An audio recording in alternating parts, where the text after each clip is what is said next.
Em nome do Pai, do Filho e do Espírito Santo. Caríssimos fiéis, nesse dia de finados, as orações da Igreja se voltam para os fiéis que padecem no purgatório. Nós, os vivos, podemos oferecer à Santa Missa o sacrifício redentor de Cristo por nós mesmos, que ainda peregrinamos sobre a face desta terra, mas também pelos fiéis que nos precederam e cuja morte, não a eterna, mas a temporal, tomou para si e padecem no purgatório.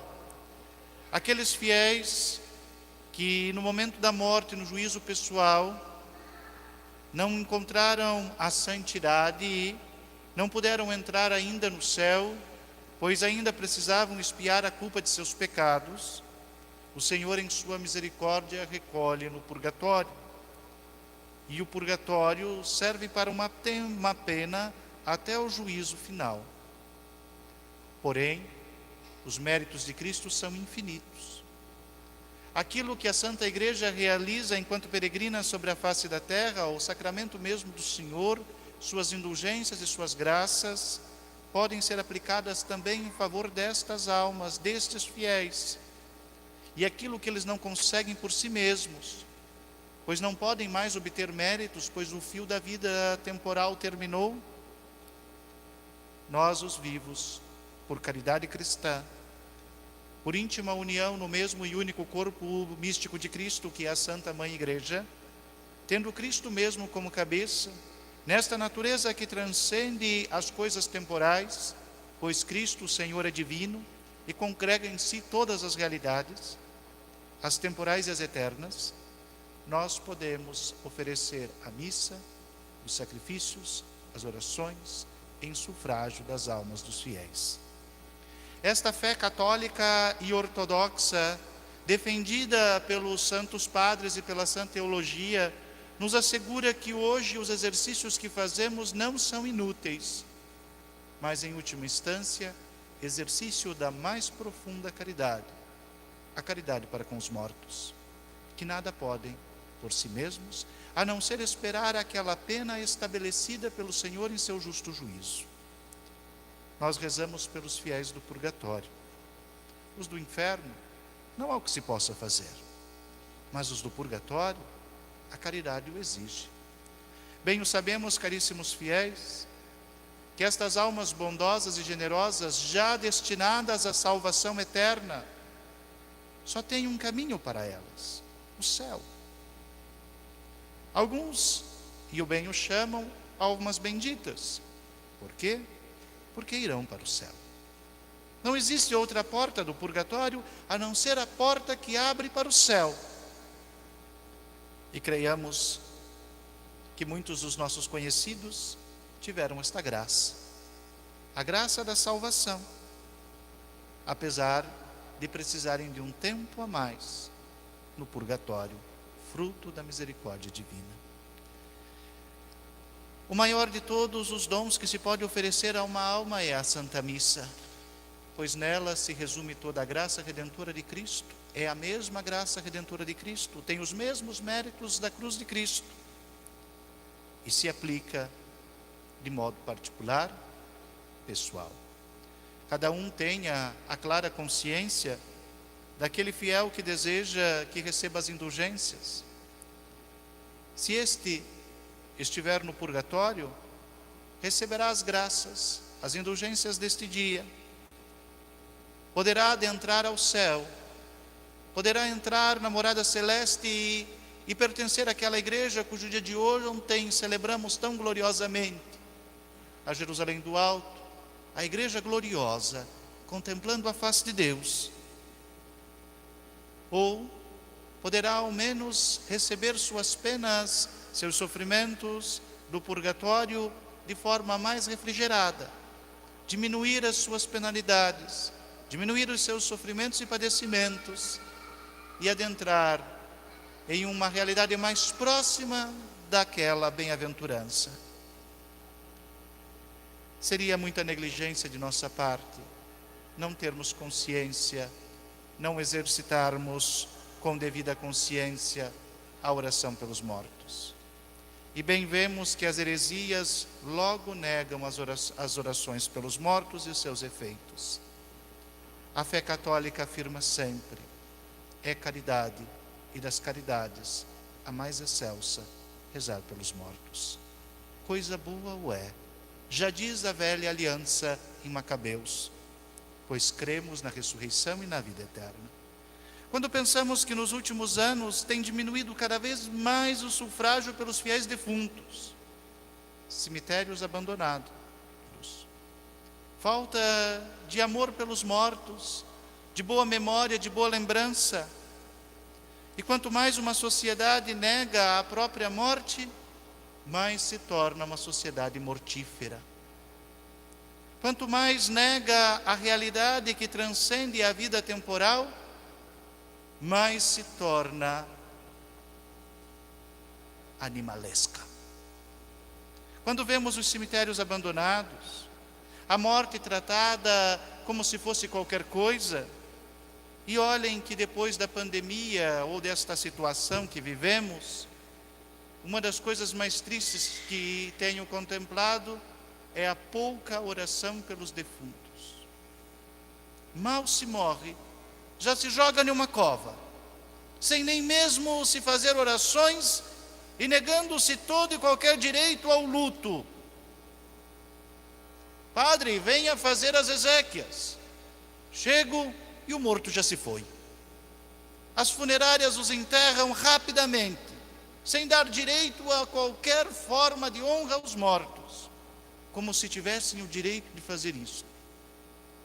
Cheguei a uma e adiantaram em meia hora, a outra em 1 hora, e estes dias um dizia, é das 2 às 5, impedindo qualquer forma de oração, impedindo que se viva o luto, impedindo o respeito aos mortos. Quando não se respeita os mortos, a vida também perde seu respeito. Quando não se respeita a memória, a consciência começa a ficar insignificante. Se não respeitamos, se não tornamos em nós respeitoso aqueles que padecem, pouco nos diferenciamos dos animais, que não têm consciência de onde vieram, nem sabem para onde vão. Apenas existem enquanto podem sobreviver com unhas e dentes. Este é o tipo de sociedade que se espera quando não se tem mais o respeito por aqueles que faleceram. E isto, queridos fiéis, destrói todo e qualquer tecido social, toda e qualquer humanidade. É preciso que nos posicionemos claramente contra isto. Respeitemos o dom da vida, a temporal e a eterna. Hoje se torna cada vez mais disfarçada a dor e o sofrimento diante da perda de um ente querido. Diante do afastamento temporal, claro que nós cristãos cremos na ressurreição e na vida eterna. Não nos desesperamos de forma alguma diante da morte, como se tivéssemos perdido para sempre. Nós sabemos que Deus nos pede uma separação temporal, que nos reencontraremos, e isto é o que estas orações de hoje nos dizem. Mas tratar a morte como se fosse um espetáculo, com cicerones, com cânticos, com vídeos, com cenas, como se nada daquilo fosse digno de lágrimas e de sofrimentos. Tratar a morte com aplausos, com festividades, transformando defuntos em pedrinhas preciosas, jogando as cinzas dos corpos em locais de vivência, de apreço, não dando nem mesmo direito a uma lápide, a um túmulo, a um fiel defunto, são sinais de que o respeito pela pessoa humana, criada à imagem e semelhança de Deus, tem desaparecido de nossa consciência ocidental, tem sumido, desvalorizado. E isto é perigoso, gravemente perigoso, para que o ser humano seja humano. O costume tradicional da igreja faz com que um caixão vazio esteja no meio da igreja hoje, fazendo-nos recordar e pôr neste caixão cada uma das pessoas cuja morte nos separou temporalmente, e que a indulgência, as orações e as graças que Deus concede nos sacramentos e nos exercícios de piedade sejam aplicados a esta pessoa. Não apaguemos a memória, não apaguemos a memória das pessoas, dos fiéis que nos precederam, mas tenhamos consciência de que um dia nos encontraremos com eles. Se eles levaram a igreja peregrina nos caminhos que nos precederam, nós prestaremos contas a Deus e a eles do caminho que nós levamos a igreja peregrina enquanto tivemos vida. Já pensaram, queridos fiéis?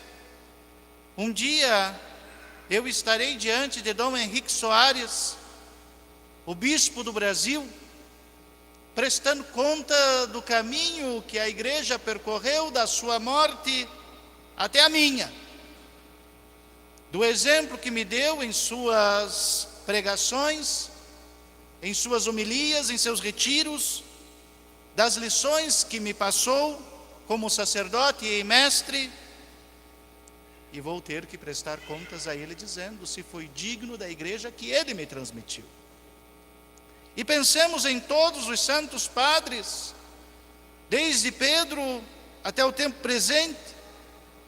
Nós prestaremos contas aos nossos fiéis antepassados, aos nossos parentes, amigos, aqueles que nos transmitiram o dom da fé e aqueles que mesmo sustentaram a fé em meio às heresias e às calamidades do mundo. Teremos que dizer a eles o que fizemos enquanto eles estavam mortos e nós vivos. O que nós fizemos na igreja peregrina? Se transmitimos o dom da fé que recebemos com a mesma qualidade e com a mesma integridade, ou se nos deixamos por coisinhas, por ideologiazinhas, por bobagezinhas, adulterar o patrimônio incorruptível da fé. Nós nos encontraremos com eles. Eles já destinados à salvação, nós em nosso juízo pessoal. Em Deus nos encontraremos todos. E teremos que prestar contas, sim, neste juízo pessoal, se transmitimos com a mesma qualidade e com a mesma eficácia. Se enquanto podíamos, intercedemos por eles. Não se preocupem, queridos fiéis. Se falharmos em nossa missão temporal, nós mesmos comeremos o fruto de nossa semeadura. Porque quando o sono da morte nos levar à inércia, quando o Senhor nos recolher em sua misericórdia, se não semeamos coisa boa na igreja, nem orações pelos mortos nós teremos, e só nos restará o esquecimento. Quão precioso, quão importante, quão inegável é a missão da transmissão da fé. Que aqueles que nos precederam nos recebam bem, que aquele que nos enviou nos chame para si dizendo: servo bom e fiel, vem para a alegria do teu Senhor. Louvado seja nosso Senhor Jesus Cristo.